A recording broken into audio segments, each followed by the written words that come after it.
Well, good afternoon, everybody, and welcome to the premiere episode of Pulp Cthulhu's Project Cronus. And as we sit here and we say, hey, this is 1933, hey, I know what's going on. I'm here to tell you, you've only just peeked at what's going on. And sometimes, to get to the end of a story, you've got to go back and read the beginning. And that's what we're going to be doing today and for the next several sessions as we delve into the original Olympians. What was their story? And is it over? I guess we'll see. But first, we start as we always do, as we go around and talk to our Olympians, as you get to meet them, one for the first time. See exactly what they've been thinking about since that suspended moment in the Purple Nowhere. How are their characters ready for 1933? But better yet, are they ready to relive 1915? Don, how are you doing today, my friend? I am great. I feel like I've been waiting for this game for a long time. I'm really excited about it. I love Project Athena, that cast, that story. So to be a part of it, it's an honor. And I'm going to be playing Barnabas Norwood, who is an ex-Navy man, and he's also got some untapped potential in 1915 and some magic and later in his life. And it'll be really exciting and probably a little confusing to bounce back and forth. I'm looking forward to that challenge too. It's not going to be confusing for me at all. I've got it on lockdown. So don't worry, I'm here to keep you and guide you, as the name suggests. And talking about keeping and protecting, let's go over to your spouse. Kiana, how are you doing today? I am doing great. I am so excited, so nervous, everything all together, because, my God, this feels like a game that's been in the making for a long time, and to be sitting here playing the premiere of it is, like, mind-blowing still. But yeah, I will be playing May Young, who is an engineer and inventor. In 1915, she was a self-made, doing her own business, working with all sorts of people from the government to gangs like the Triad in Hong Kong, and then got recruited into this. And later in her life in 1933, she is married to Barnabas, and they have an adopted kid together. And then they got thrown back into the action where things didn't go so great for them. So, you know, it's gonna be interesting to get back into this and see where they're at in 1933. Absolutely. And you know what? I'm here to tell you, too. You got thrown back into the action and you say it didn't go as well as you thought. But you know what? Mission successful. You guys were able to save the Project Athena kids, and they're there. So, here. And speaking of here, and cheers, and attaboys, and congratulatory handshakes, let's go down to our main silver-tongued con man, politician, and greaser of palms, and all things unholy.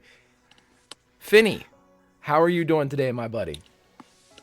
Utterly terrified, but I think it'll be okay. I have faith that we will succeed. I am playing Honest Pete Abraham in 1933, local alderman and mayoral candidate. 1915, I am but a humble attorney at law in the city of New York. Nice. And we are currently in 1933, and we will get to exactly what happens when we go to 1915. But the one person that's handling the biggest switch between the two time zones, not for note-taking, not for keeping facts straight, but determining whether or not they are irreparably insane, is none other than the Olympian that you have not met yet, but you will right now. Summer is playing Aphrodite. Summer, how are you? I am so nervous, but I am so excited. I've been sitting on this for months, keeping it a secret for months. And the fact that it's finally here, I don't know how to process that. I'm so excited. But yeah, I am going to be playing Aphrodite. otherwise known as the Tyrannish, to our Athenians. But she wasn't always like that, and she had a name and a normal life. Well, normal. In 1915, she is Miranda Elsie Mills, or Mimi. But I'm excited for everybody to see what she was like before she lost her mind. Right. Fantastic, Summer. And for those of you that are fans of Cthulhu, whether it be Call of Cthulhu or Pulp Cthulhu or any of the versions, really, you know that when you hit 0 sanity, that's the end of that character. Either it becomes the property of the keeper, they kill themselves, they go irreparably insane, they're lost to the player. The player loses control of their character. In this case, you get to see what does happen. And in this case, you get to see how it happens. So like I said, Summer's doing some heavy lifting here today, guys. So make sure you keep your peepers open to see greatness, because I know I surely am. But now to get everybody caught up to speed, who are these people? What are they doing? These are the original Olympians of Project Cronus, and they were separated for years. They began their original adventures in 1915, and they have been somewhat forcibly reunited in 1933. The events in Project Athena, with the Project Athenians being captured in what they called the Purple Nowhere, an extra-dimensional space that is filled with nothing but purple oceans and liquid. And as they were in there kind of melting and wasting away, May and Barney were able to find them using a ritualistic altar device and bring them back. However, to do so, they had to take their place.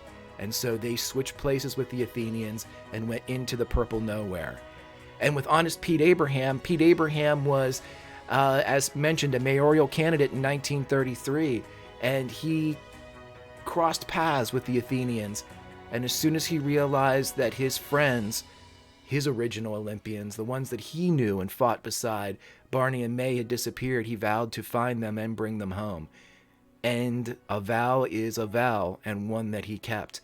And as Pete went into the Meadham building in downtown New York, he was met with somebody the Athenians knew as the Tyrannish, a being human in appearance that had long, caked hair of black and dirt and oil, completely naked, with skin almost alabaster from lack of sun. And while everyone else called this being the Tyrannish, he knew who she really was.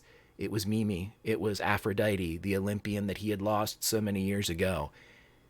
But of those four, and as Aphrodite and Pete, known as Dionysus back in his Olympian days, crossed into the threshold and entered the Purple Nowhere, they ran upon the last of their party, one Joseph Dietrich, who, while a villain in 1933 and continues to cross paths and attack the Athenians, he was an Olympian back in 15. He was Apollo. And so, ladies and gentlemen, as we dive into this Purple Nowhere, this place of nothingness, I will let you know that there are ways to help these Athenians. As you see currently along all of their pictures, there are 2 buttons. These buttons, while some may say look like Richard Nixon, are in fact Honest Pete Abraham. And whenever somebody gets a crit, which in this case is a natural 1 for Cthulhu, which lower is better, that crit comes in the form of a campaign button. That button is given to the player that you elect to choose to give it to, and when they use them, they can cash them in at any time for a crit. Just check down below. There are plenty of donation things if you want to help in other ways, but otherwise, we don't need you to do that. You can just sit back, enjoy the show, as these Olympians are going to take you on 2 separate trips. I'm along for the ride. Let's see what we have. And so, as we begin, let's start where we ended. Pete Abraham is lying on the bottom of some cave in a darkened area that is dimly lit by purple light. And in front of him, crouching down, is the near Aryan perfection of one Joseph Dietrich. His brilliant blonde hair is hued and almost pinkish in the light as the purple reflects and drinks from it. And as he kneels down, still the epitome of the youth that has escaped Pete, he looks at his old friend and says, "So, Dionysus, you have returned." Joe? Yeah. And at the mention and the whisper of his name, as Pete looked around, he sees the crumpled and sleeping forms, or the unconscious forms, of both Barney and May, and still under the rough kind of shroud of his own jacket is the crumpled form of Aphrodite, of the woman he knew as Mimi. But as soon as Joseph Dietrich's voice permeates this small place, asking the question of one honest Pete Abraham, Aphrodite's eyes snap open and she sits up.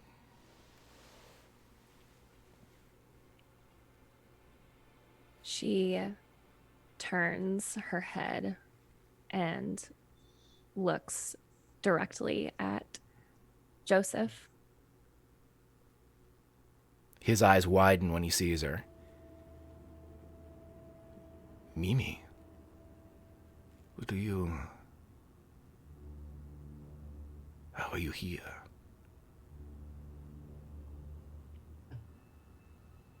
You didn't expect to see me. "No. I saw you die in 1918. Did you? Yeah." Joseph stands up and begins to put distance between himself and Aphrodite. "You are not..." He looks at Pete. "That is not Mimi. This is something else. She just looks like Mimi." She stands up and starts to walk towards him.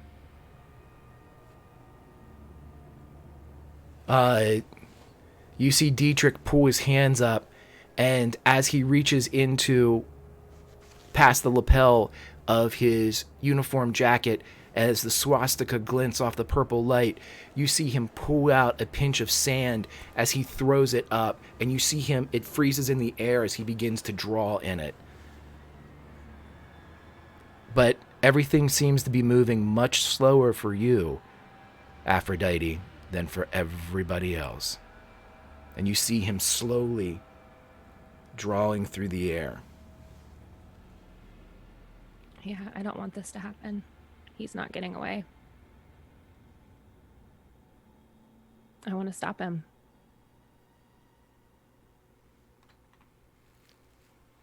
Okay. She's going to move towards him and grab his hand. You're able to do so, and his eyes, as time returns to a normal flow, his eyes widen as you have moved with an incredibly... In fact, Pete, as an observer, as you see this, Aphrodite was across the cave and covered about 20 feet and is holding Dietrich's arm. May I ask exactly what's going on here? Because the last I knew, as far as my information had, y'all were in Jerusalem.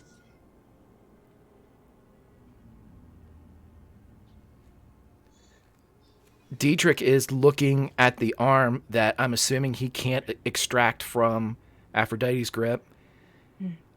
And his eyes go wide as he looks down and almost dismisses Pete as being able to help him in this circumstance. But then he kind of looks past him and refocuses, and he says, Yeah, Pete. Jerusalem. This is not Mimi. Can't you see this? This is not her." At this point, Barney and May, you're beginning to stir as you hear, "This is not her." And May, you know exactly whose voice that is. Barney, so do you.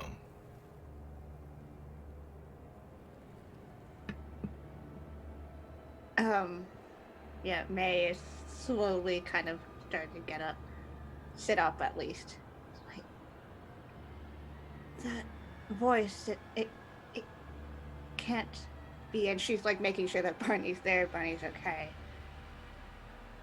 Barney groans as he starts to stir, and the sound of the voice, the realization that he's not where he expected to be, his heart's already starting to beat faster and faster, and he reaches out and he kind of grips May's arm and gives her a gentle squeeze just to make sure that she's still with him too. So everybody knows, Don, where did Barney expect to be? The last thing that he remembered was that he went into the machine and into the purple nowhere. There they released Ruby, who became their adopted daughter, and gave her instructions to go find Jack Kilgrave. After that, May and Barney embraced, and they were floating in the purple nowhere, and he felt like he was being tugged away. He felt like he was fading into nothingness, and I don't know if he had an expectation of what an afterlife might be like, but he thought he was dead. He thought he was going to die. And so to wake up here in this, it's a cave, right? Mm-hmm. A very dimly lit cave that you can only see about 20 feet in any direction. And it's very rough hewn. There are loose rocks, kind of like a dry silt almost looks like river sediment that's been allowed to bake and dry is in this area. And everything, you can't tell what color anything is because it's all kind of saturated with this purple. Everything looks purple. But you figure there's probably different hues in here, just none that you can detect with your eyes. His heart's racing, and he looks up after kind of looking at some of this soot on his hand, this sediment. And then that's when he sees Joe and what Mimi is now, and Pete, and he just says under his breath, "No, no, no, no, no."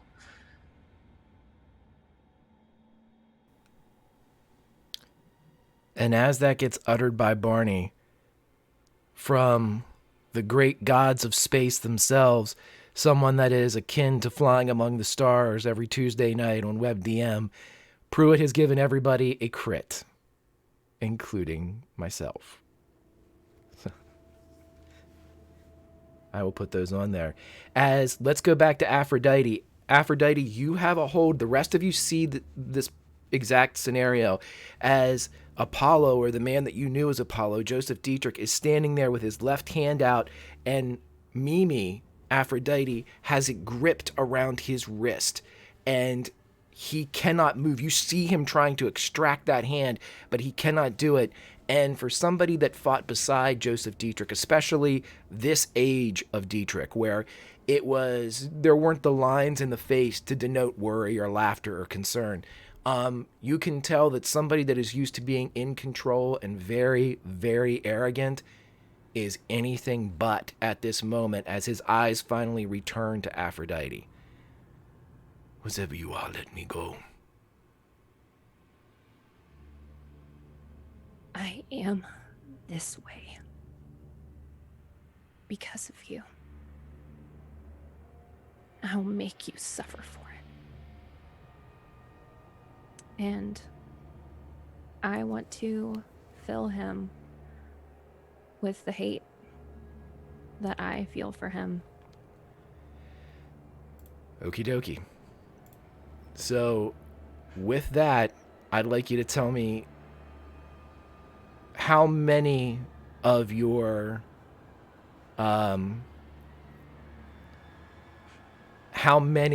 points are you going to use for this, as you may go 1 through 10. Right. Just 1. This is all for him. This is just for him. Okay. So for those of you that are not aware, we're going to kind of hand wave a lot of Aphrodite's powers, but mechanically I want people to know what's going on.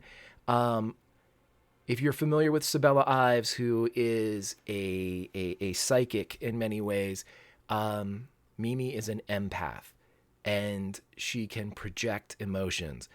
And if she decides to do this, she is going to inject into Dietrich a sense of hate. Now, what this will do, if you're using your hate aura, you, for however many points you put in, you must roll below that 10%. So if you put 1 in, it's 10, 2 in, it's 20, 3 in, it's 30.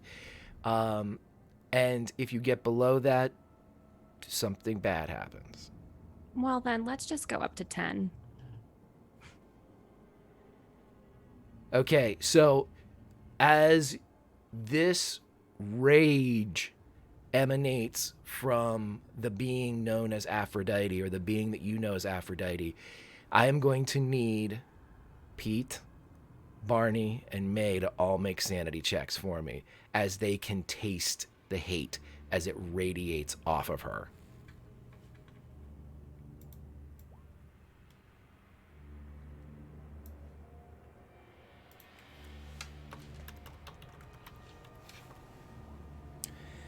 So, with one lost sanity point, as May is witnessing what has become of her friend, now recognizing that this disheveled creature is in fact this former Olympian, this former friend, your mind doesn't shatter or blister, it just gets sad. And with that depression, as it kind of soaks into your mind, you feel your whole kind of essence, your soul shake a bit. And as you're sitting there, you guys feel it, and you watch as Joseph Dietrich reaches down, and you see him fighting, and he unbuckles the outside of the holster of his sidearm, and he reaches in and grabs the weapon and pulls it out of the holster and begins to bring it up towards his head. What would the rest of you like to do? I'm just smiling. Barney leans in close to May and whispers, "We gotta go. We gotta go. While they're busy with each other, we can't stay here."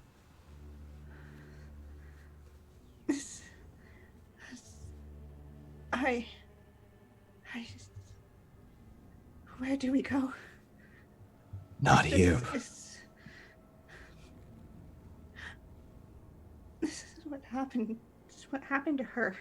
What happened to her? I don't know, but I don't want her to hurt you.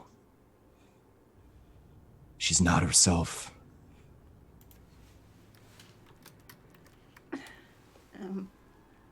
Gonna look around. Is there any other place to leave other than that we can see? It's difficult to see. It looks as if the cave kind of climbs to, for lack of a better distinction, you're not sure which directions they are, but it goes up and to the north. Let's just say that that's the feeling that you get.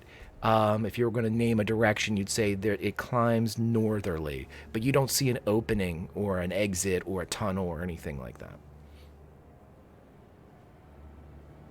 Unless you have additional light and you have everything that you had with you. Right now, the purple glow's just not giving you a whole bunch. We do have flashlights that we brought with us. They still work. Barney will take his flashlight out, but he doesn't turn it on yet. And he kind of looks to May to kind of get a cue as to what's going on through her mind, where she's at. May is usually a fairly calm person, but in this case, like, there's an immense amount of sadness and from, years of being married, sadness and regret that Bunny has gotten, had picked up in the past, especially when Mimi has been a topic. Pete. Yeah, as soon as I see as soon as I see Joe going for his firearm, I will also pull out or attempt to pull out straight shooter, and kind of more of the wait, hold on here. I think deliberations are probably in order. Let's take a moment here.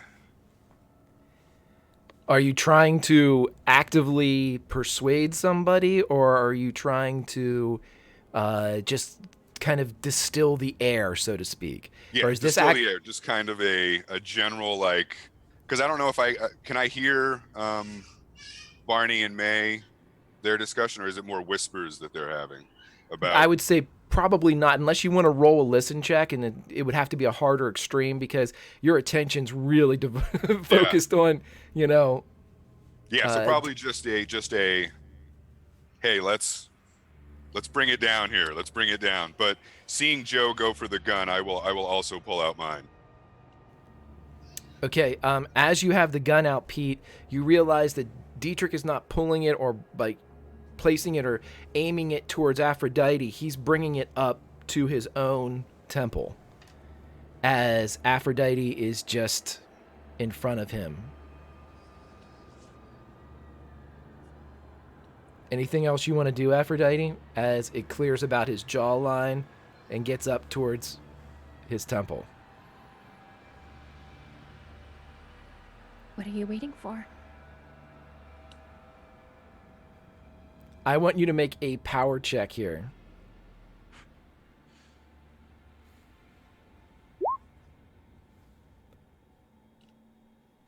Joseph Dietrich shoots himself in the head. He crumples to the ground.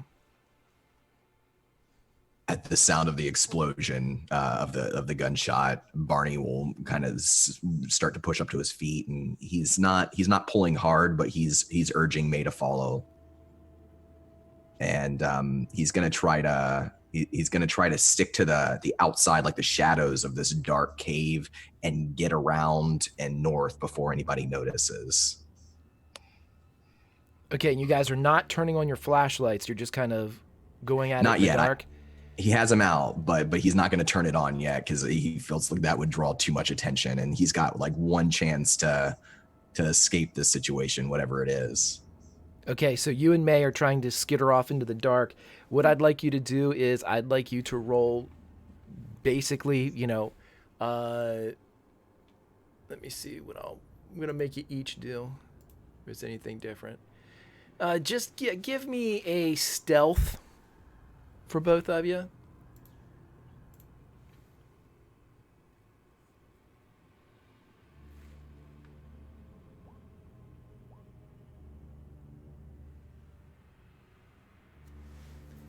Okay, so everybody passes that with a hard success, and what I'm going to have Aphrodite and Pete do is I want you guys to roll spot hiddens.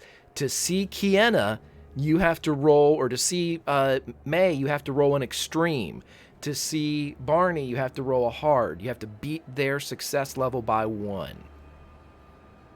I'm gonna just use a crit. Okay, so in using a crit blessed by the very elder god of Pruitt, as the crit comes off, let me make sure I'm taking it from the right place. You see them exactly. In fact, as the purple spectrum kind of bleeds and limits the light of the others, everything goes into a muted gray-white for you, as you can see much further away than everyone else, Aphrodite. And as you turn, you see an older gentleman creeping off along the wall, followed by an older woman. You have yet to see exactly who they are, as they never faced you. Where do you think you're going? Barnabas freezes, and the shadows of the room do kind of swirl about him, almost as they're trying to help mask him, but it does nothing. It's cannot keep you from seeing him. And when he hears your voice, he feels his spine straighten up, and he slowly turns back. we j- we just we're just gonna go. We're just gonna go. Okay? She starts walking over towards them, like looking, trying to make out, because she recognizes the voice. Yes, she How- would recognize the voice, and she would be able, much like she did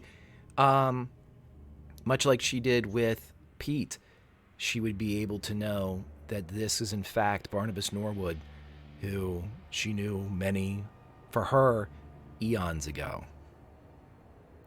Pete, what are you doing as she passes your position en route to where Barney is located?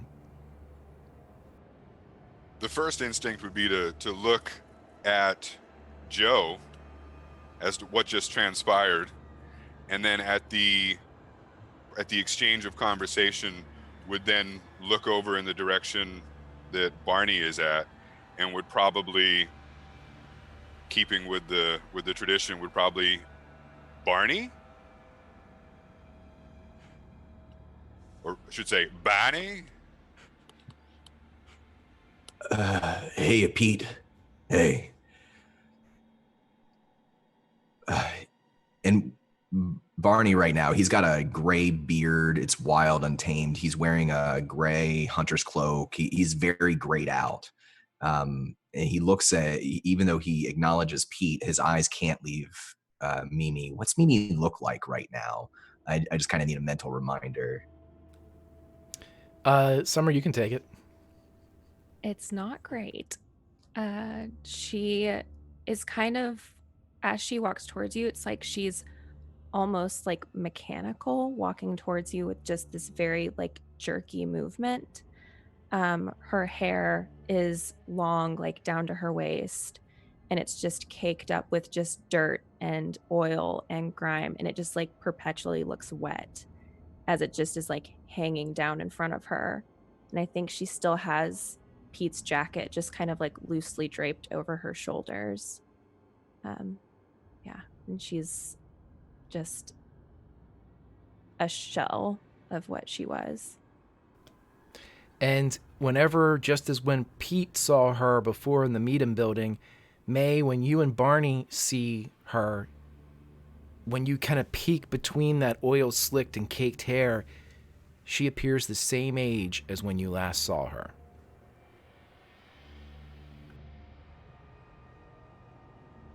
Barney would be to hear this audible, like, from May. Yeah, her eyes go to May.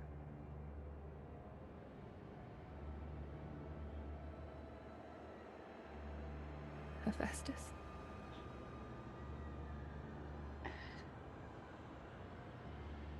Mimi.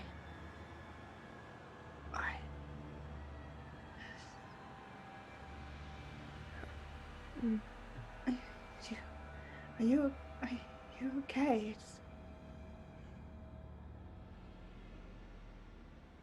She takes like 2 steps back.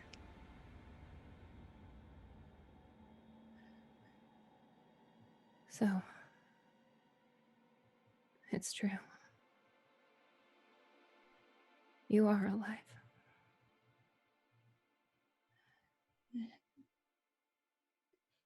And you're leaving Jack, again. No. Jack was... you were supposed to know. And then... and then you disappeared. Jack was supposed to find you. I'm so glad you're okay. You're alive.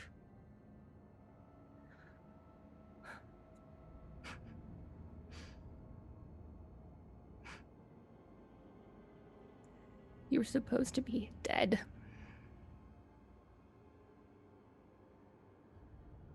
You let me think you were dead.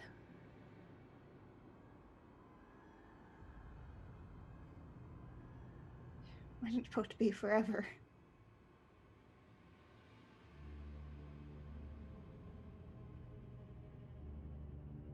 I knew in time that the others would go.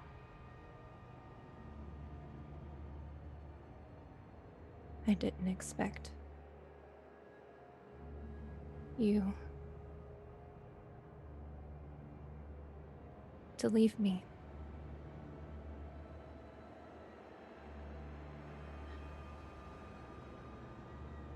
You left me with the snake.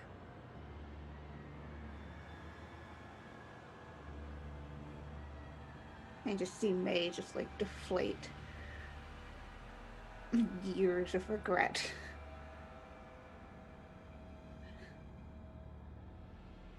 I didn't think he would ever do anything to you. No.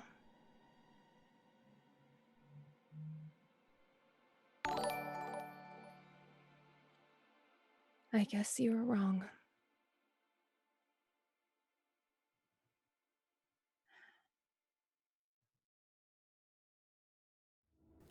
Barney can feel May shaking next to him. Probably from whatever hand is holding on to him.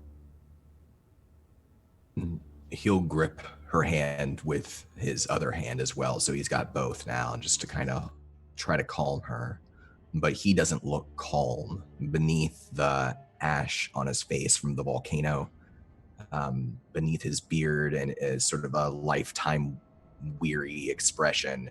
His eyes, he looks terrified.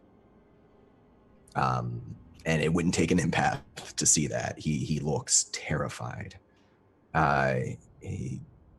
He'll tear his eyes away from Mimi, still holding on to May, and look to Pete. He'll say, "Pete, what the hell is going on here? Where are we?"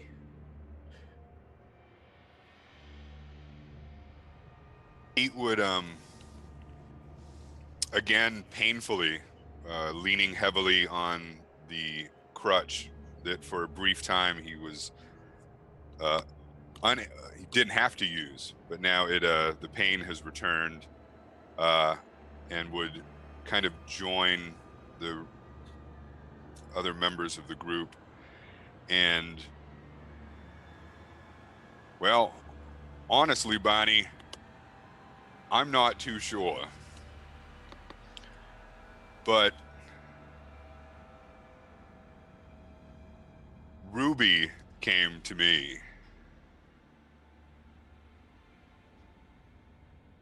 and said, you and May were in trouble. And then I was approached by, it looked like Jack's new group. And I saw Jack, but, well, he didn't look too good. He was just laying there. But I told him I'd come for you. And here I am, I suppose. They made it then, Jax. His new group. They escaped. Yeah, quite a crew they have there, too. Looks back to Mimi. And she came with you. You brought her. Truth be told, I'd say probably she brought me. Are you unhappy to see me? Don't take it personally. But you don't look so... I don't know what's happened to you, Mimi. Don't call me that. What should I call you? Aphrodite will do. Aphrodite. May and I, we left this life a long time ago.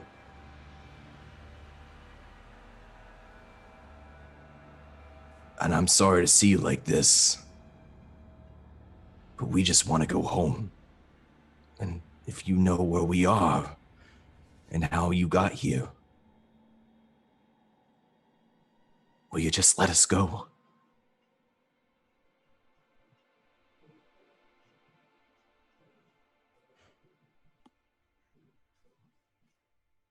I don't see why I should. What have any of you done for me? What have any of you cared for me? I'm this way because of her. And because of him. And she looks over at Joseph's body.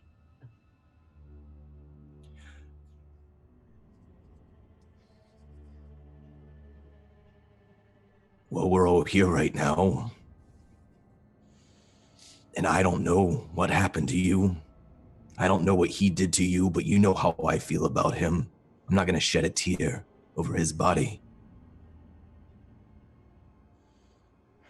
But I'm willing to listen if you want to tell us where you've been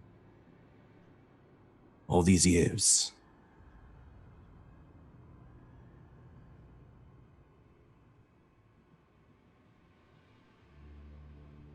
She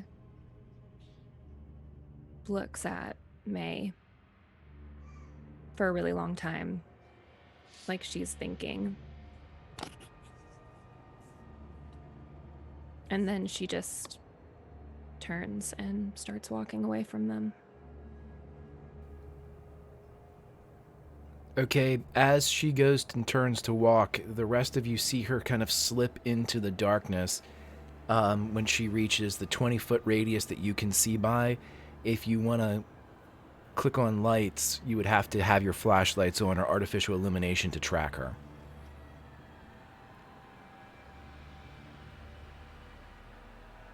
I'll turn on a flashlight and look to May. You all right, May?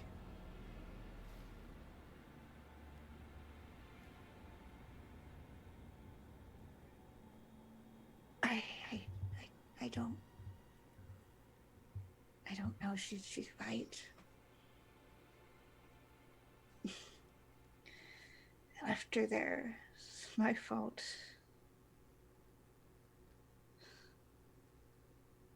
Whatever happened to her, it's not your fault. It's Joseph's fault. I left her with him. I should have thought about bringing her with me. I left her. Pete, do you know anything about her, about what's going on? Where she's been? Well, I tried to keep tabs on everyone after I left. And as far as I knew, the trail went absolutely cold after Jerusalem.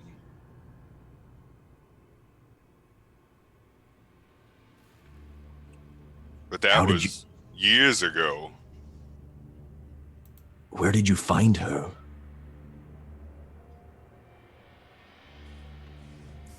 It was the Meadham building in New York City. And truth be told, she found me.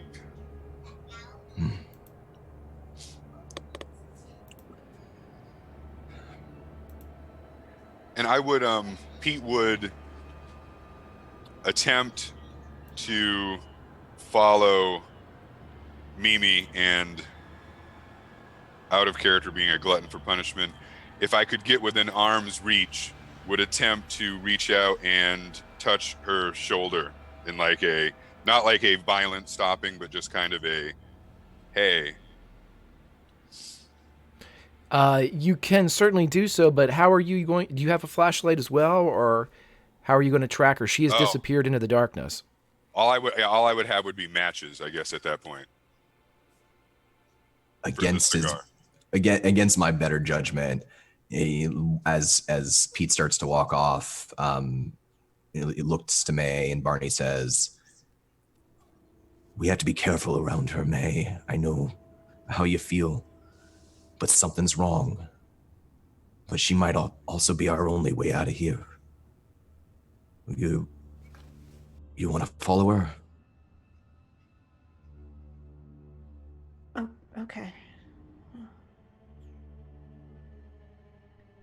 And he'll use his flashlight then. Okay, so Pete now has a flashlight, and that given to him by Barney, and Barney has the other one that May had. So you guys are sharing one, basically. Okay.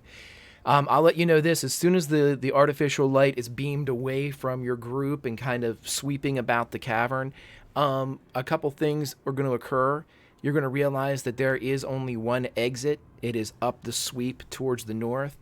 And as you get above this kind of sediment that's sitting on the ground, making it look very cave-like and craggy, the rest of the structure smooths out considerably, as if it had been under constant pressure of river rock is a comparable look, and Barney would be able to pick that up, the effects of water on stone and things like that.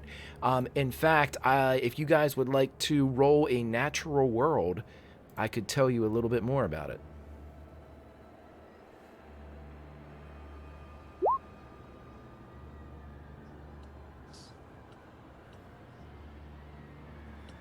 I'll spend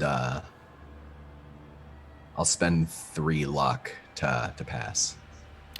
Okay, so as is probably the best person to figure this out, as you kind of take a look and as Barney kind of drinks in what exactly is going on here with the stone, excuse me, you can see that it seems very,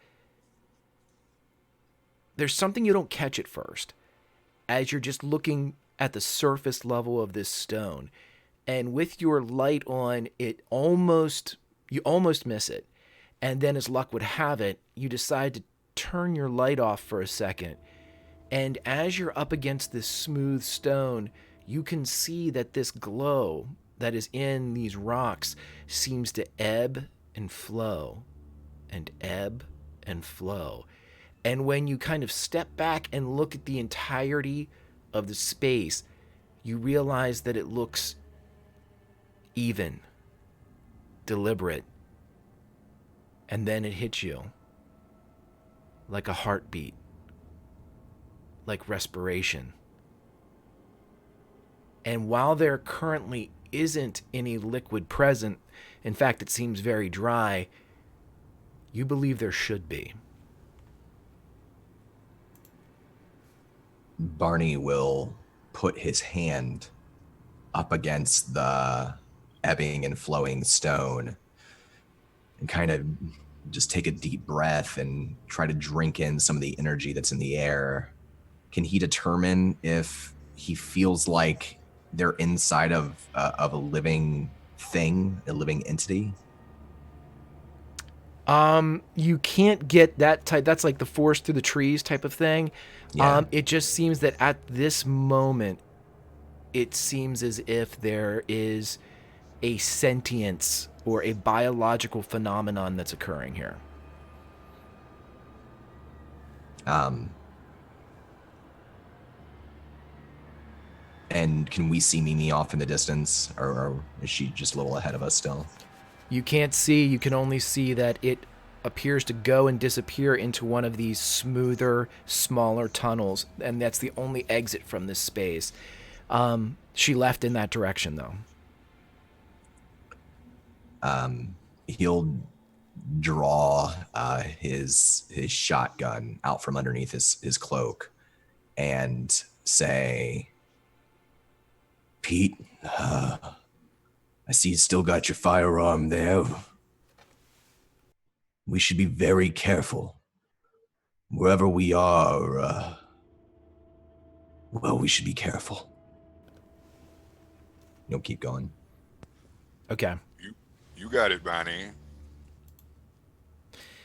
So, as you all are walking out of this area, and with your light illuminating, you realize that the purple glow begins to recede a bit. And as you walk forward, you take a step and you feel a kind of a hollow footfall. And as the group of you look down, you realize you're walking on wooden planks, floorboarding, like a typical hardwood floor constructed in 1933. And as you look down, you look behind you and it turns right back into the smooth stone. And almost in one movement, it just bleeds into this hardwood floor. And up ahead, you see Aphrodite standing in the middle of a hallway from a constructed building. And it is lined on one wall with 3 windows. And you see a swirl of a bluish glow kind of casting almost a false daylight into the room. And you can see the outline of the window panes as it reflects in shadows on the floor, much like the sun would. But this is distinctly alien. It is blue. It is not white light. And as you get closer, if you do you guys approach her as she's just kind of standing in the middle of the hallway?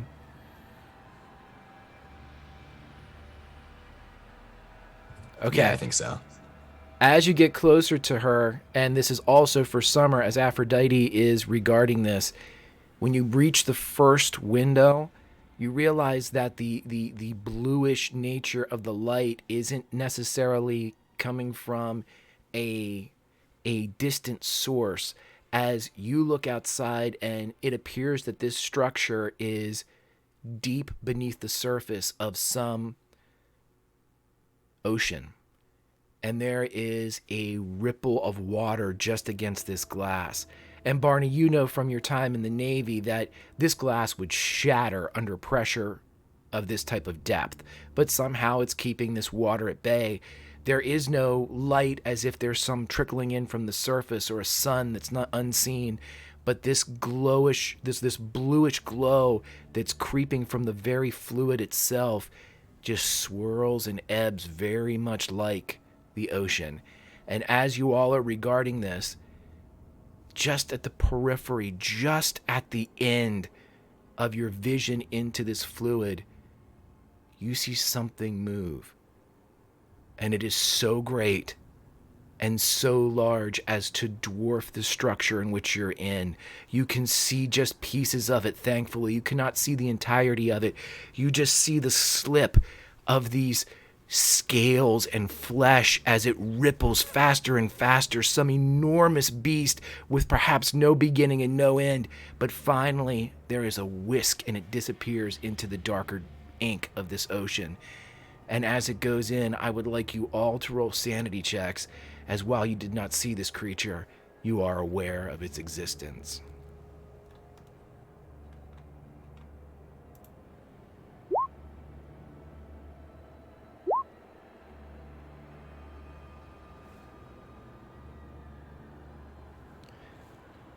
And I'd like a D100 from Summer, or more appropriately, from Aphrodite, as this is a 60 or below.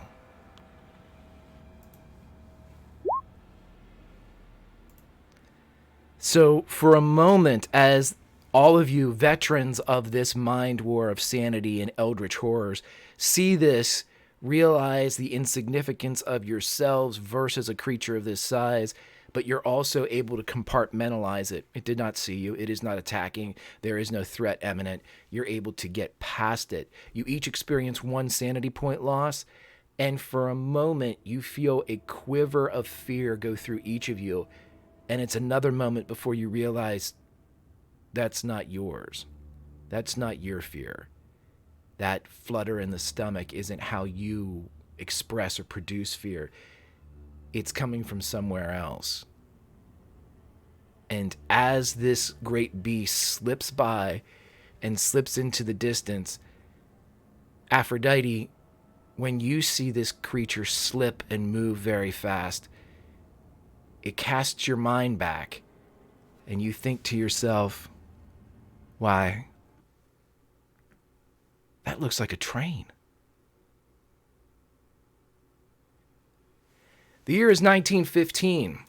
We are in the city of Paris, and normally in the city of Paris in 1915, there would be war. There would be a front that was mere miles from this area, creeping north, but a front nonetheless, a front of a great war, a world war, the war to end all wars, a misnomer that will be laughed at in years to come. But in this 1915, January 4th of 1915 to be specific, in this 1915, Europe is not at war. There is a tension building, a nationalistic fervor that threatens war, that heats the fires of patriotic breasts, but there is no war. Not yet. And on this platform in Paris, a train platform, with the snow blowing, but still a sense of hope, a sense that perhaps this great war, this war to end all wars, yet to be named, yet to happen, can be prevented. And it is upon these boards that 5 individuals step for the first time in proximity to one another. And as these Olympians climb the boards, they are meant to muster at a specific area outside of a train known as the Orient Express, bound for Constantinople. And for the first time, Barney, May, Pete, Joseph, and Mimi collect and gather, bundled against the cold, but with hope in their hearts. Olympians, you are seeing one another for the very first time.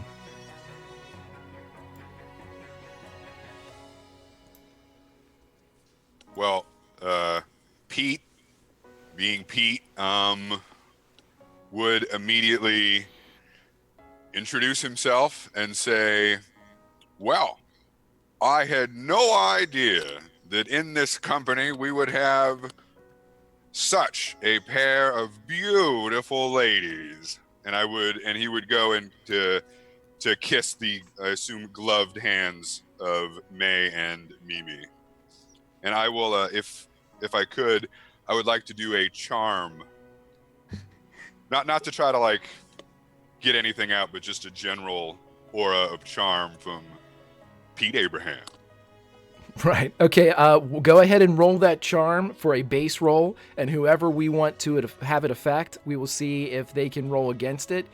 What I would like you to do, though, is, and what I'd like to let everybody know is, Dr. Rutherford of the Firefly class Courtesan has gifted crits to Summer and myself.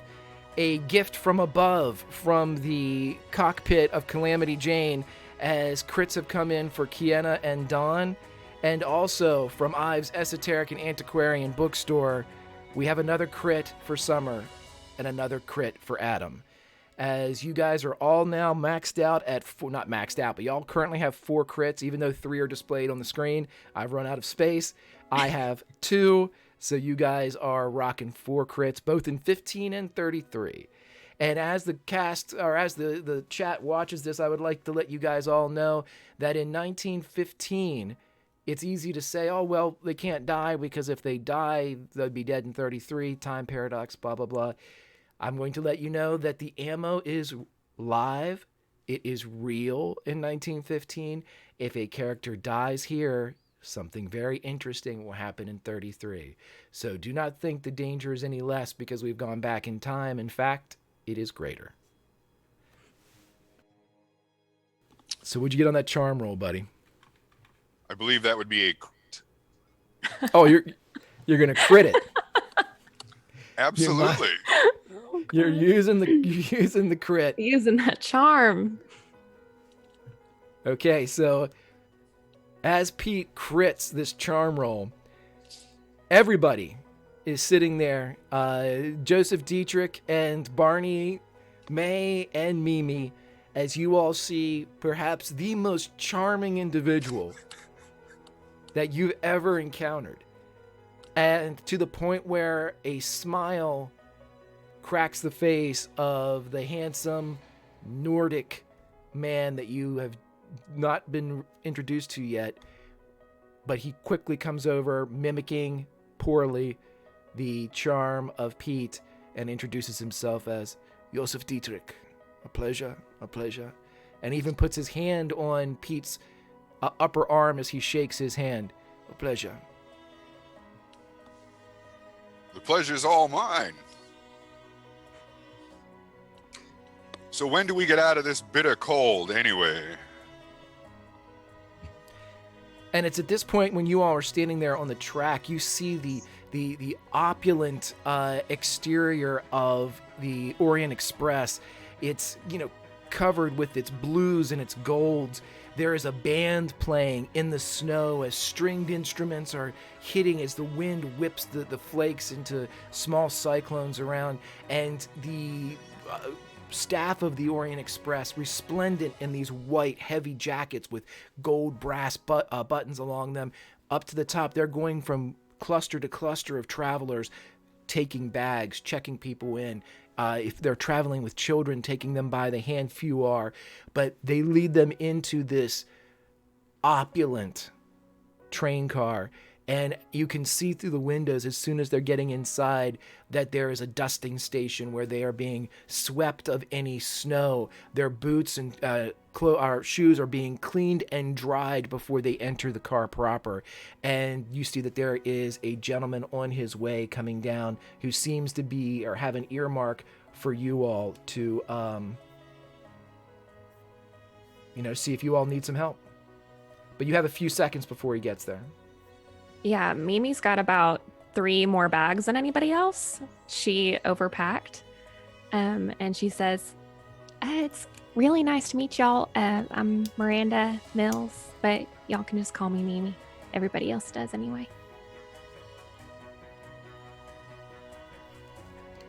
Barnabas sets down his couple of bags, and he's pretty well packed.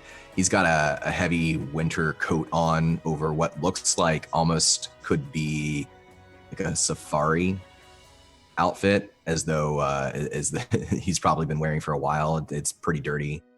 And first to Pete and then to Mimi, he'll offer a hand. And he'll say, "Good to meet you.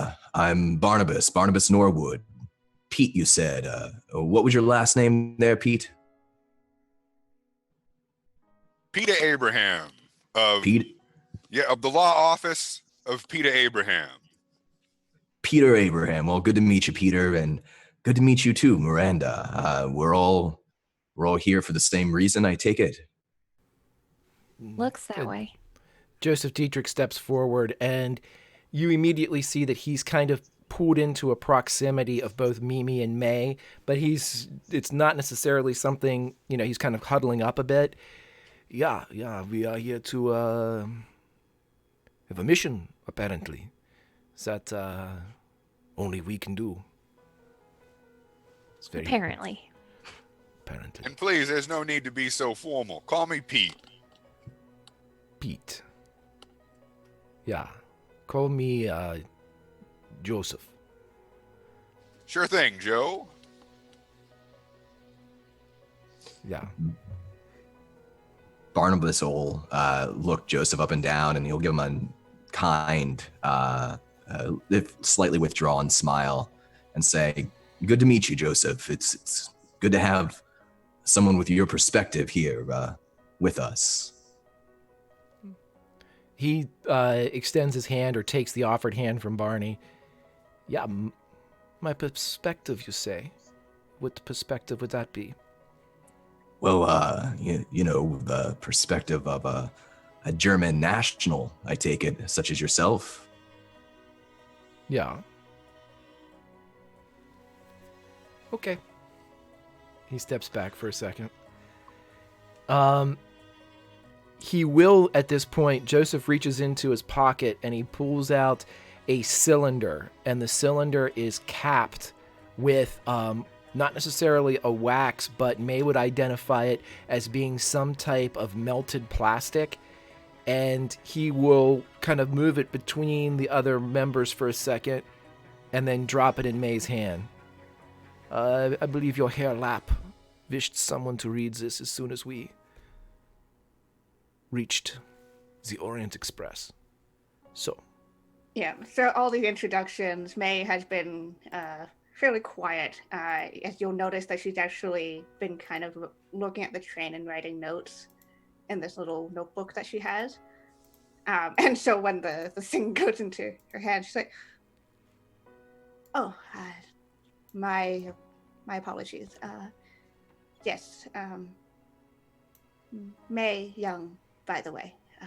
Nice to meet you." She's awkward, very clearly, especially considering the charm that has just come off of, the others being like, yeah. And she'll take she'll put her notebook away and then take the file and crack it open.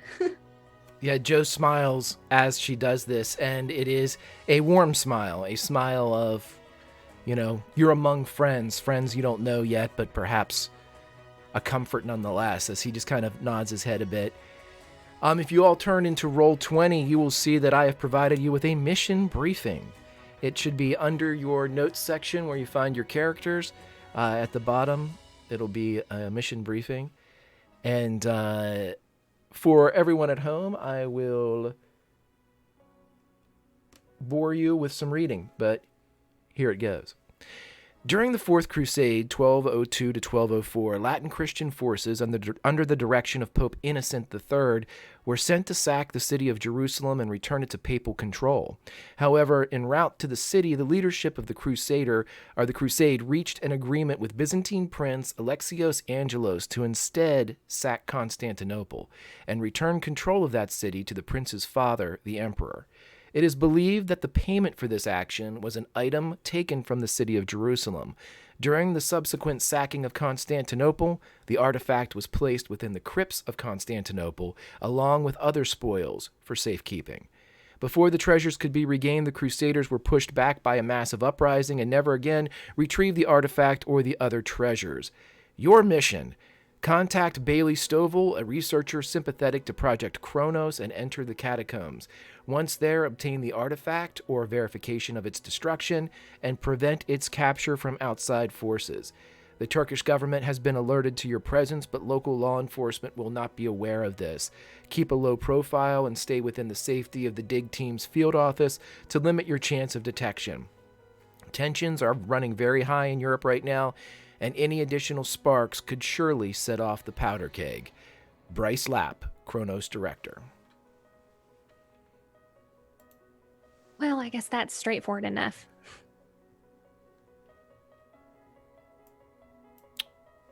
It's at this point, one of the staff of the Orient Express comes over, and he says, "You're traveling?" Yeah, we're traveling. We're going on a little trip. Well, welcome. My name is Kiram Martok. I will be your steward, if you will. And he offers his arm to both May and Mimi. Yeah, she'll take it. May does not. She kind of looks at it like, "What are you doing?" Okay, yeah, okay. And he goes in, and you guys are taken into the Orient Express. And as soon as you pass in, that cold that Pete had talked about recedes as the heat coming off of the blowers inside of the train immediately warm you. You go into what can only be described as a mudroom inside the Orient Express, where the staff descends on you, sweeping off the snow, taking jackets that are perhaps wet or damp, giving tickets and going to return them. As they don't hand the tickets to you, they give them to Kareem, who is your steward. He collects them all to get them later. Anything that you want to retrieve from the pockets, you're allowed to do so. The staff is nothing but completely subservient. Anything that you require, no, don't take that. Yes, please take that. They will do immediately. You see that all of your luggage has been taken, and that Kareem, right before he went in, he kind of pointed out and spoke briefly with somebody. You can see that they're taking it further up the train, presumably to your personal cars or your personal compartments. And as you walk in, the slush and the wet grime of the Parisian streets are swept aside, and within 5 or 10 minutes, you walk into the epitome of 1915, of at least high society in 1915, as you see this opulent train, and as people are coming around with flutes of champagne, it being in the late afternoon here on January 4th of 1915. It's a Monday, but these flutes are coming around, and they're coming around frequently. As if you want one, they are there. If you want two, they are there. They are there until you can't ask for them or no longer want them. So the drinking is here. You can smell food being cooked, presumably from a car or two above, but you are in the Orient Express. Welcome, Olympians. Mimi, her mouth kind of like drops open when she goes inside, and she looks like in awe of how lavish and beautiful everything is. And she just says, Albie, I've never seen anything so gorgeous in my life. Dietrich, who is still kind of had your arm until they're taken away. Joseph again comes up beside you, and as you say that, he looks down at you and says, I have. And then he kind of ushers you in further and calls for 2 flutes of champagne, offering you one, and then taking one himself if you do take it. She actually declines drinking. Yeah, it's a filthy habit, isn't it? And then he drinks it and holds the other one and puts the glass. Here, Joe, I'll celebrate with you. He, before she can get away with the empty glass, he takes another one off and hands it. Pete. Yeah. And he holds the glass out to clink it.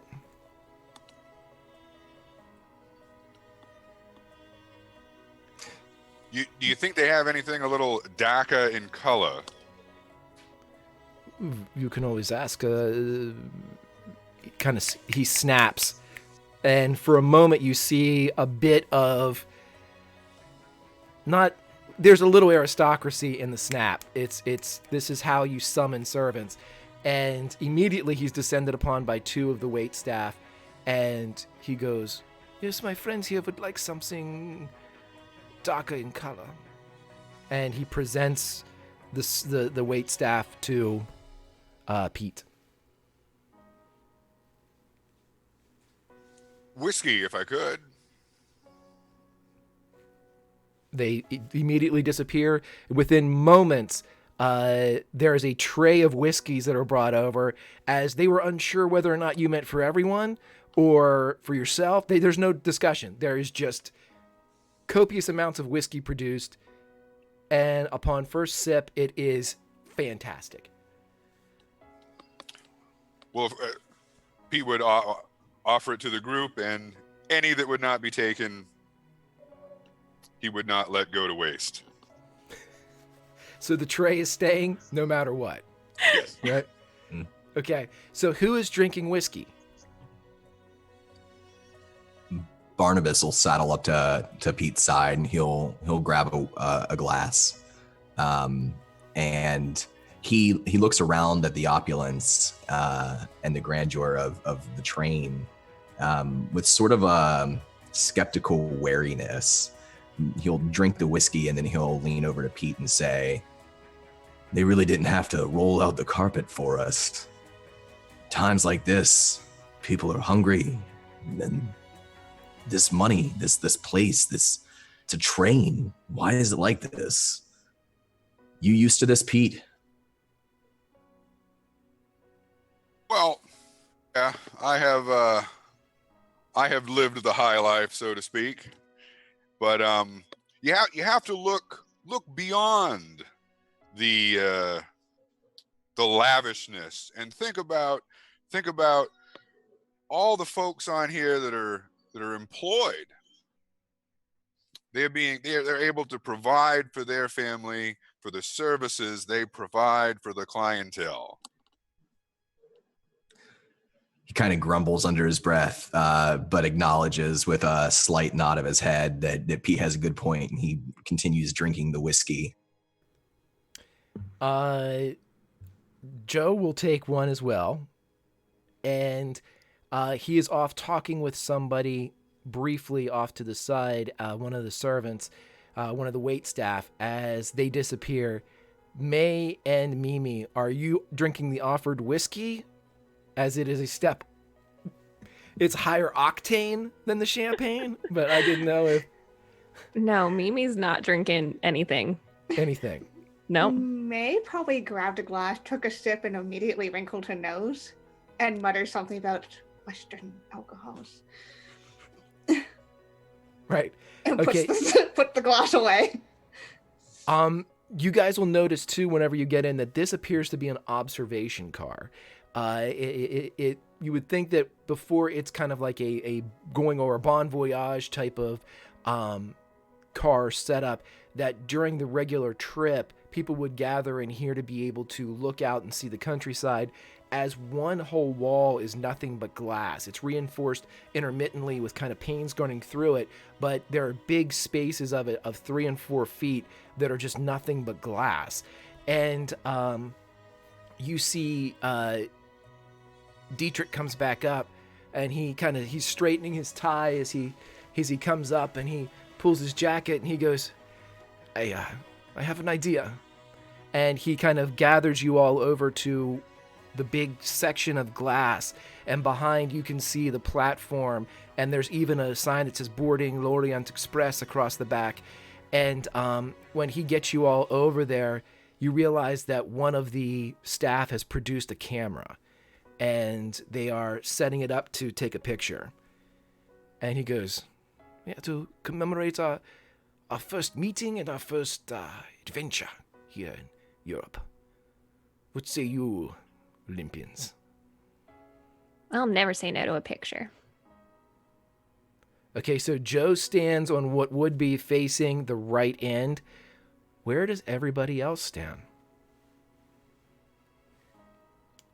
I think that Mimi would stand by May, like she's been quiet, and so she stands by her and she says, I think you'll warm up to me.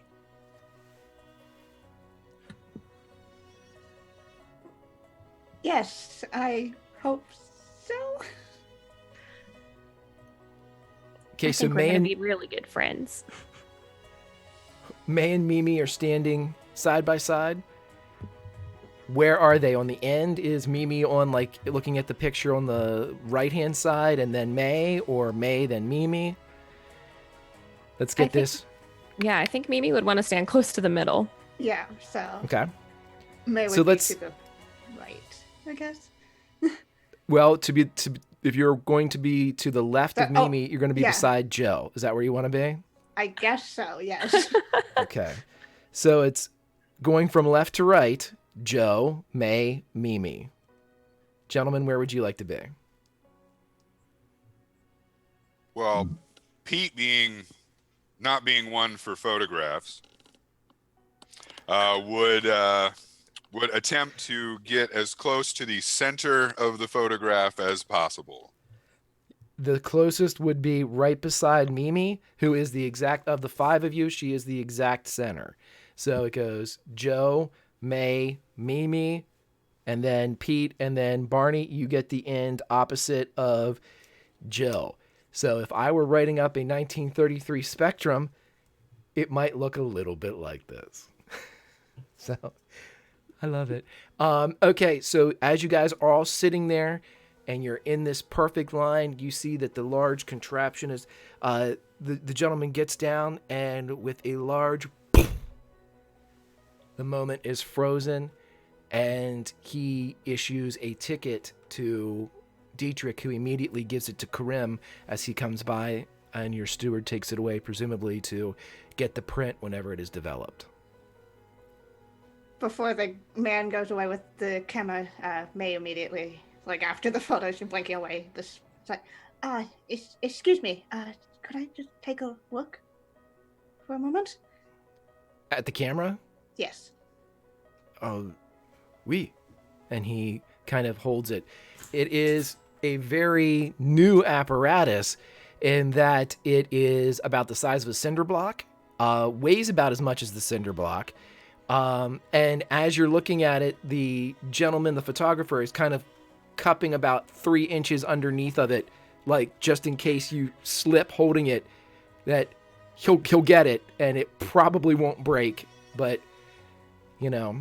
Okay, May, for her size, is surprisingly holding this with what looks like ease, as she's kind of just looking at the different parts of it.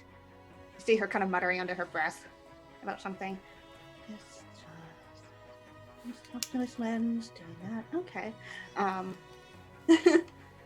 Make a And mechanical repair roll for me. Cool. And I have handy now, so.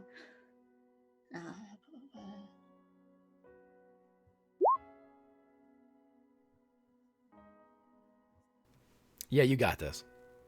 As soon as you see it, you're like, I see what they did here. Clever, but I mean, you could probably replicate it within, give you like 30 minutes and, you know, some proper alcohol, and you could still do this. Yep. So she kind of cracks a grin and hands the camera back off to the photographer. Thank you. Yeah, we, and he disappears.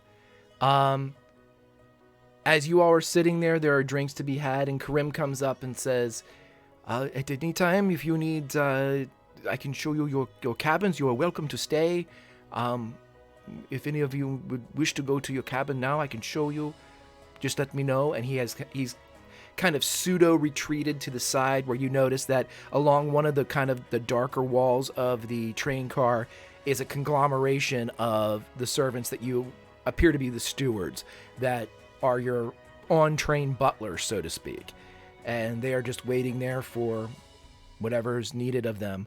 But should any of you wish to go to the compartments, Karim can take you. The food cars are also up ahead if you want something to eat. Here, there are drinks aplenty. There are drinks a-flowing. There's a band playing. And you seem to have been one of the last people to get on the Orient Express, as the station, that mudroom, has now closed off, and you can tell that the train is prepping to leave the station. How long do we anticipate the trip taking? From what you've been told, 5 to 6 days, depending upon weather.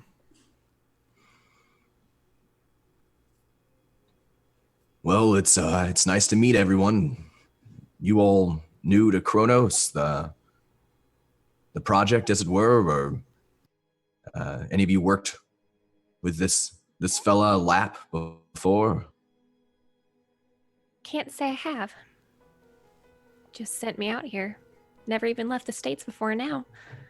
Except for I like Paris. I think I'd go back. Joe Same just could be shakes his said head. for me. Oh, sorry. No, I was just going to say Joe just shakes his head. Yeah, Pete would also. Same for me. And Barney looks to May. I am new as well. This is my first time being outside of Hong Kong myself. Well, it seems that we've gathered a interesting group of people to work on this particular project. I'm a Navy man myself, and I just want to say that I've seen a lot of things over the years in my service to the United States Navy, but I am very much looking forward to doing humanitarian work. I'm looking forward to getting to know every one of you. I've never been this area of Europe before, and I think we're in for an adventure. Yeah. And Joseph raises a glass. To soldiers, and to researchers, and charmers, and to home, wherever it may be. Let us stand together and do the jobs that will make all of those things proud. And he holds his glass up. Yeah, I'll drink to that. Barney very quickly, too, clinks with Joe, says, well said, Joseph. Yeah. He takes a drink and moves over to look outside as he watches the train being prepped. And it seems that a staff equal to the one inside is on the outside dusting the snow from the step areas of the Orient Express, as you guys can kind of feel the steam building, and you can kind of feel the initial jerks and jitters of the train as it's kind of repositioning itself along the rails. Mimi walks over to May, who she was kind of like watching as she stopped the cameraman. And she says, so what do you do, May?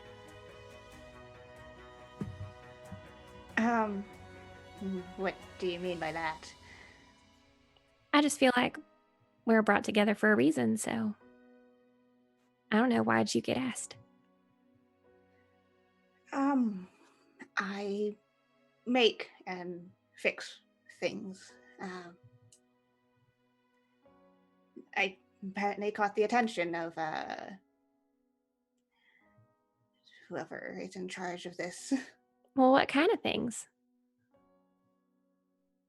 Oh, and she reaches into her bag, which she hadn't really let go of, and she pulls out this kind of what looks like to be a mechanical cylinder,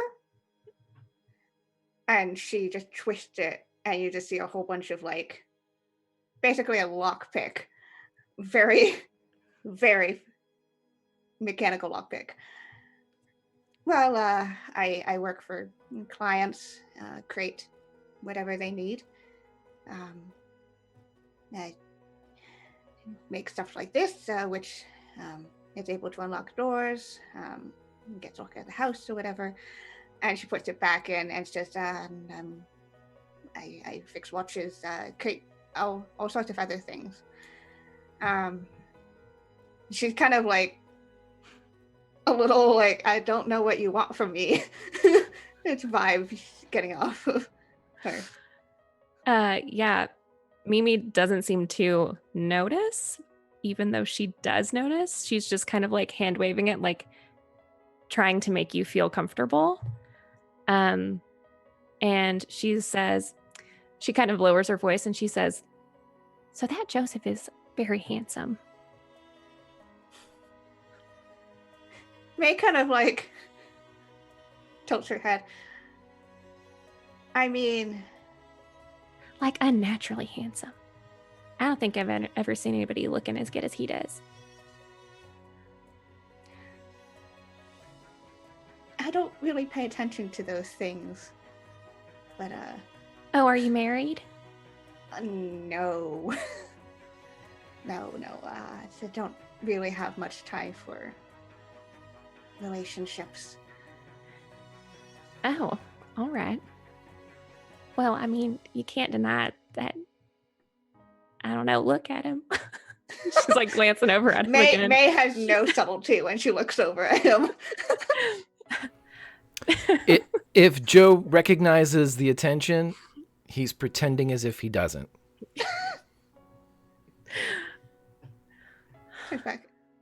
I guess? Sure. I think you're probably a better judge at that than I am. Maybe.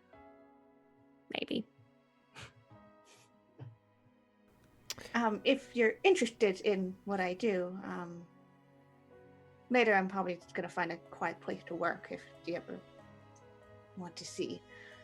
She kind of like looks around, a little overwhelmed. You don't do well with crowds, huh? Yeah, it's not so much the crowd as it is the people within them.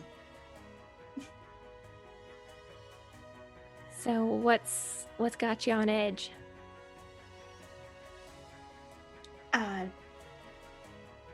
being in a place that's as fancy as this, and you'll notice that she's wearing a very plain dress.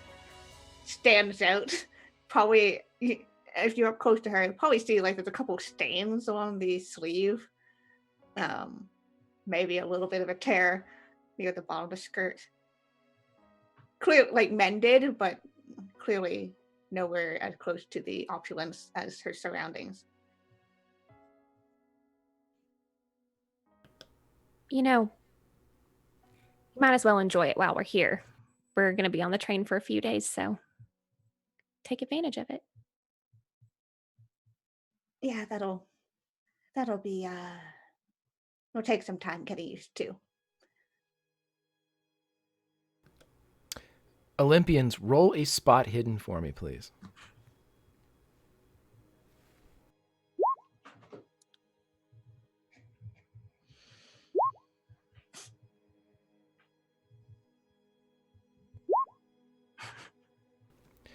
So as May is distracted by the opulence and her leeriness to being around a crowd of this nature, and Mimi as she is drinking all of it in, and Joe included, and Pete who is in his element. If you all are Olympians, this is Olympus, and Pete Dionysus holding court as he strides about and immediately becomes a well-loved figure in any room in which he inhabits. But Barney, as perhaps the most, with the exception of May, feeling maybe the most out of place as far as, recognizing the distances between classes at this particular time in history, your eyes tend to wander a bit. And as you're kind of leaning up against one of the walls, you look down, and there behind one of the chairs, you see that there's something drawn on the wall itself, not on a plate, not on some type of art. It's as if it's scrawled like graffiti in ancient Rome, and it's just written there, but you can't see it from this angle. You just recognize there's something there. And is it down like at foot level, like lower on the wall, or is it eye level? It's down about waist level. So if you bend over and looked at it, it's almost as if there's only like a 2 or 3, 4 inch gap between the chair back and this wall where it's written. Barney will get out a cigarette, and he'll start to put it to his lips, and then he'll let it kind of slip from between his 2 fingers and kind of flick it towards that crack in the wall. So he's purposefully dropping the cigarette between the wall, but trying to do it without looking too obvious. Okay, as soon as it drops and falls, you see one of the nearby wait staff kind of going for it. But when they see that you're reaching down for it, they immediately pull back up, not to crack heads with you, or they see it's an oddity for somebody to get their own thing that they've dropped. And if you were to look, a measure of respect kind of passes in the eyes of the servant as there's a almost imperceptible nod that this guy's at least capable of picking up his own shit, which is nice and a change. And Barney will smile at the servant, and he'll hold up a hand, and he'll say, "Please, you don't got to worry about me. Just relax. All right. Thank you for everything. I'll just get this." And okay. He will try to pull out the chair just enough that he can get a better look at whatever this is. Yeah, you're able to kind of push it back a couple inches, and as you get in and you kind of drop eye level with it, you are greeted with what looks like almost a cave drawing, in that it is very rudimentary. But what you're looking at is also very identifiable, as you can see stick figures. But these stick figures have, if this drawing is to be believed, where the rest of the stick figure appears human, the head kind of curls and elongates as one of a snake. And one of the other pictures appears to be a massive insect, if the size and proportion is to be believed, that is standing on its hind legs and walking like a man. But it's drawn with this kind of like an opaque, chalky black and filled in. Its mandibles kind of not necessarily well drawn or symmetrical, but it's evident that this is an ant-esque type of creature. And above these two drawings is a very wavy, but again, very identifiable eye. And the eye seems very much to look as one might picture the eye of the Illuminati, but it's all purple. The iris is purple, and everything has a purple haze, as if somebody even like shaded the wall purple. And as Barney stares at that purple for a moment,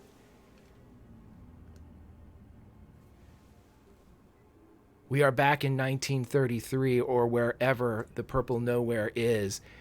And Barney, as you are kind of drinking in this bluish light that has kind of superseded the purple and just witnessed this creature going off into the far distance outside of the structure that you're in, you all come to the realization that you have ended this hallway in a set of double doors.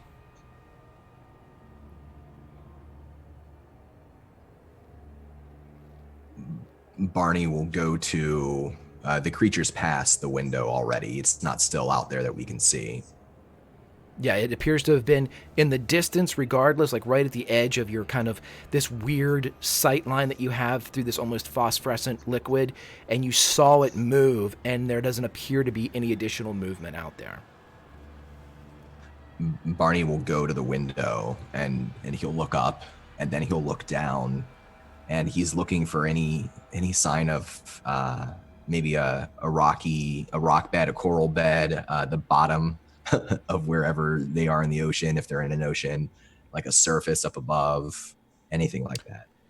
Without the having to roll a spot hidden, you see no differentiation between the surface, if there is one. You just see that kind of gradual fade to darkness. There's no like hint of light or like refraction up at the top. There's no evidence that there is a surface.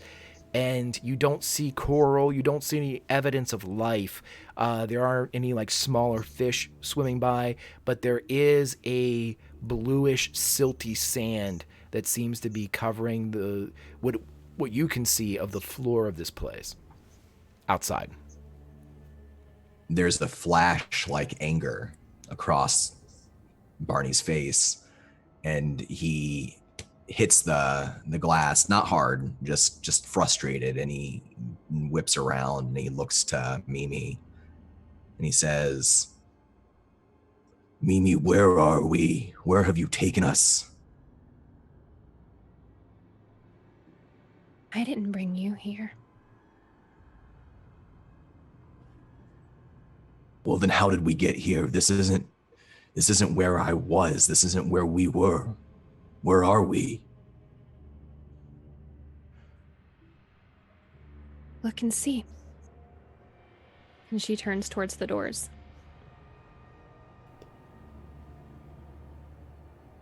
He'll look towards the doors too. He said they're like wooden double doors. Just wooden double doors.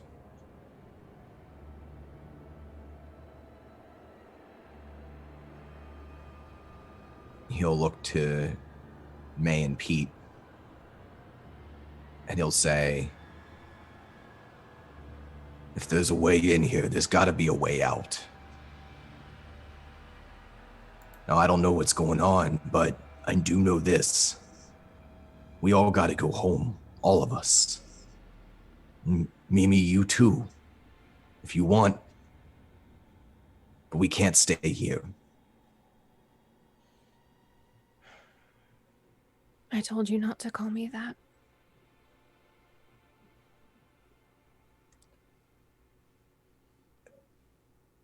Aphrodite, I put my name behind me a long time ago, What happened to us then? That ain't now. I have a new life. A better life. And I'm sorry for whatever's happened to you. I have to imagine it was horrible. But I can't help you if you're not going to be straightforward with me. And I gotta believe you know what's going on here.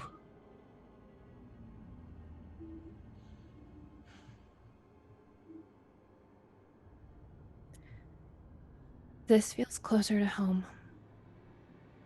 than wherever we were before.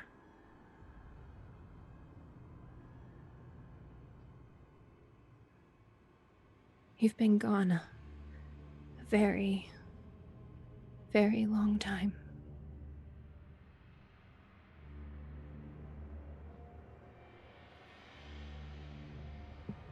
I don't know any of you.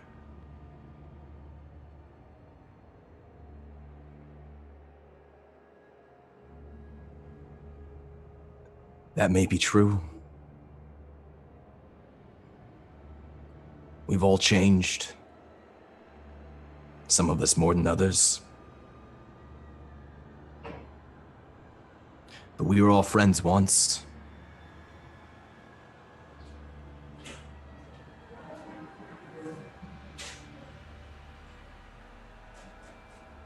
We should help each other now.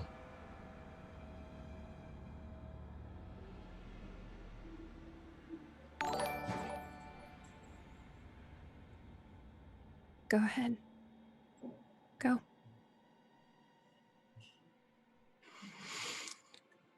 He takes a deep breath. He looks at May.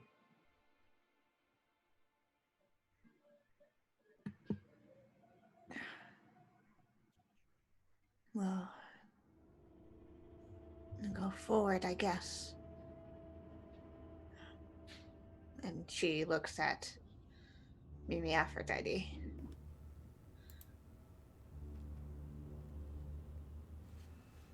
Oh, you go as well?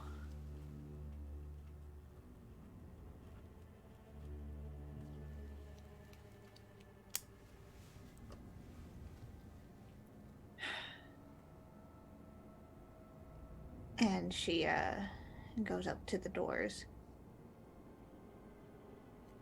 and sees if it opens. It does. Do you open it all the way?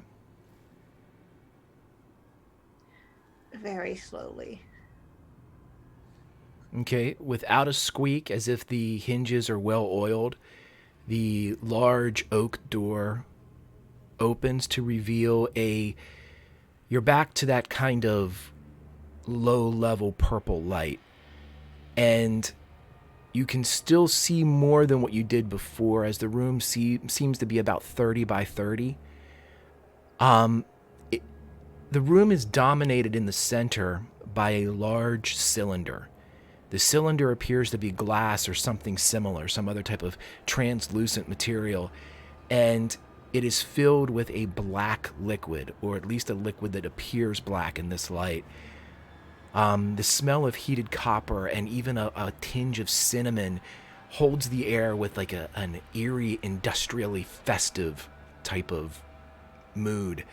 And as you kind of peek in a little bit more, high above this great domed ceiling made entirely, again, of glass or something very similar to it, hints again at that swirling ocean, that blue glow just beyond its panes. Thankfully, nothing can be seen further along the exterior. Almost like a cathedral drip of rolling marble and wood-framed columns comes from the dome and supports the walls, and they are lined not with additional windows, but May would recognize as perhaps best of all, whereas there's the dome and the glass at the top, as it comes down, bleeding from the dome is heavy gauge wiring. Some of it as wide as the waists of some of you all as it comes down, but varied and different sizes, ranging from normal copper wire to these large, almost like transatlantic cable wiring. It coils down, disappears beneath the hardwood floor, and then reappears by the column of the black liquid. While not as great in number, there are still wraps of braided wire that travel up to the lip of this 15, 20-foot high cylinder that seems to have a wooden decking built at the top, giving it an oddly unsymmetrical T formation with a small top and a thick base to it. There is a pair or a set or a spiral of crude, yet just with your eyeball shot, functional steps that lead from the floor up to the top of this massive tube. What would you like to do, May? May kind of peeks her head in and sees all of this. And she gonna kind of very carefully approach this cylinder, looking at the wires. There doesn't appear to be anything else in here. What's the rest of everyone doing as May kind of creeps into the room? Barnabas will follow her very close behind until he can catch up with her. And he's got as he's walking through, he's got his shotgun out and ready, and he's kind of just looking for trouble. Okay. Pete? Pete will make his way to the double doors, and before going through, would turn around and offer Aphrodite like a hand in, like a welcoming, not saying anything though, which would probably be out of character. She just kind of looks at his hand and then walks by him into the room. But she just barely comes into the room. Okay. Olympians, roll me a spot hidden, please.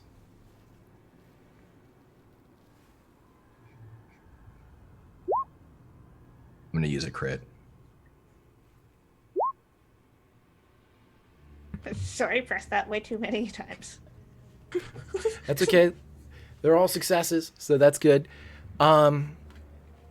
So as you are all kind of looking in, you are getting the same description that I initially gave to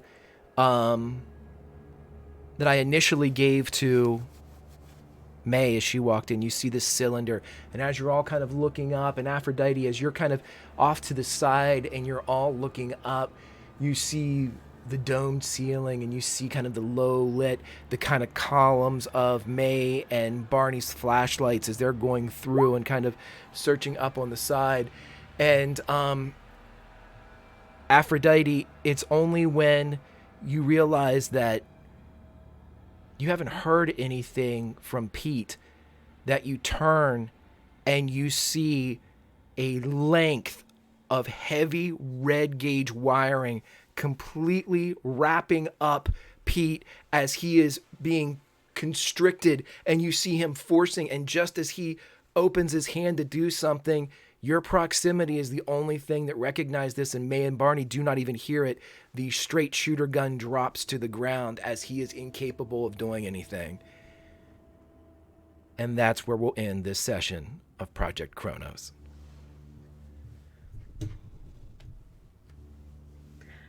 It's cool. That's fine. This is fine. That's cool. That's totally normal. I'm glad I'm the one closest to this situation. Right. And just so you guys know, Isreaver did donate for a boon for one of you. So at the top of next episode, whether it'll be in 33 or 15, we're not sure, but one of you will be getting a boon next week. So beyond all that, ladies and gentlemen, boys and girls, Olympians of all ages and all timelines, I give you the crew of Project Cronus as they have gone through their first and last adventure? We'll have to see. But we'll go in reverse order this time, and we'll start with our resident psychopath, well, at least in 33. Summer, how'd you like it? Oh man, it was so good. Everybody did just an amazing job. Like, time hopping is so good. I just love the just contradictory like relationships, and everything is so different in 33. And yeah, no, it was amazing. I had the best time. So good. Awesome. And I have you linked up there on Twitter, but tell us all where we can find you, because people are going to want to see you, Summer. Yeah, you can find me on my channel here on Twitch, off _the table. We stream Monday, Wednesday, Thursday, Friday. We play just a bunch of different games. We're playing D&D and Burning Wheel and Monster Hearts and Sagas of the Icelanders and Mutants and Masterminds and Monster of the Week. Did I already say that?